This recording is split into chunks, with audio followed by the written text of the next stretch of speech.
आज हम आपको कश्मीर की वादियों में देसी नाश्ता कैसे बनता है और इसका टेस्ट कैसा होता है ये दिखाने लेके जा रहे हैं। मजेदार और लज्जत भरा लच्छेदार पराठा और अंडे का नाश्ता हो, साथ में सरसब्ज पहाड़ों के नज़ारे, तो जनाब क्या ही कहने। सबसे पहले सुबह उठते ही मैंने कश्मीर के इलाका अपर नीलम में जो नज़ारा देखा, मजा आ गया जनाब। सामने इंडिया का इलाका, घने काले बादल और नीचे बहता दरिया, क्या ही कहने। खैर मैं निकला वहां से नहा धो के, इतने में कड़क धूप निकल आई और शानदार नजारे आंखों के सामने देखने को मिले। गाड़ी में बैठा अपर नीलम से सीधा कश्मीर के इलाके शारदा की तरफ रास्ता शुरू कर दिया। रास्ते में काफी हसीन वादियां थी।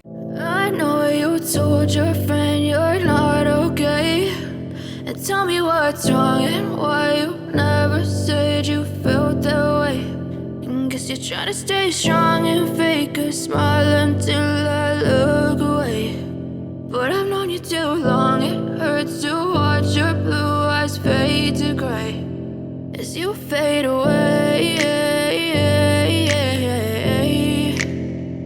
as you fade away.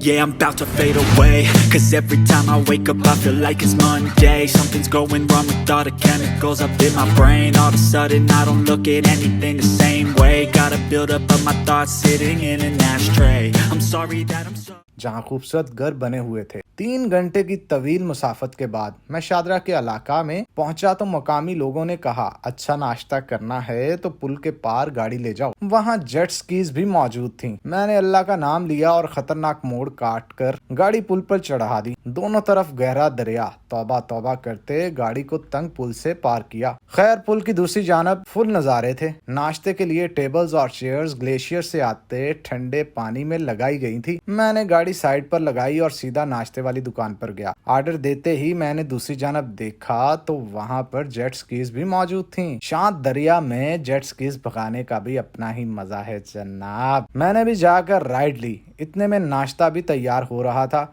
Ride के बाद दोबारा सीधा नाश्ते वाली दुकान पे पहुंचा तो वहां जाकर मैंने आमलेट, देसी घी के पराठे और चिकन चनों का ऑर्डर दिया। चने स्पेशल तैयार किए जा रहे थे। ये भाई कह रहा था कि फुल लाहौरी टेस्ट के चने तैयार करके दूंगा। दूसरी जानब लच्छेदार पराठे भी तैयार किए जा रहे थे। बेलने से पराठों को सीधा करके बड़े तवे पर डाला जा रहा था। मैंने सोचा पराठे खुद तैयार करता हूँ और आपके भाई ने गर्मा गर्म पराठे तैयार करने का जिम्मा खुद उठा लिया, जो खुशबू से इंतहाई लजीज लग रहे थे। नाश्ता हो और चाय ना हो ये तो जनाब हो ही नहीं सकता। ये भाई चाय तैयार होने के बाद मीठा चेक कर रहा था। नाश्ते में 1 प्लेट देसी चिकन की भी तैयार करवा ली। चाय भी पककर तैयार हो गई। अब बस नाश्ता लाने की देर थी। दूसरी जानब प्याज, टमाटर और हरी मिर्च को काट कर आमलेट का सामान तैयार किया जा रहा था। आमलेट भी देसी अंडों में बनवा रहा था जनाब। शशके पूरे हैं भाई के। टमाटर, प्याज वगैरह अंडे में डालकर अच्छे से फेंटा गया और इसके बाद इसे पकने के लिए तवे पर रख दिया गया।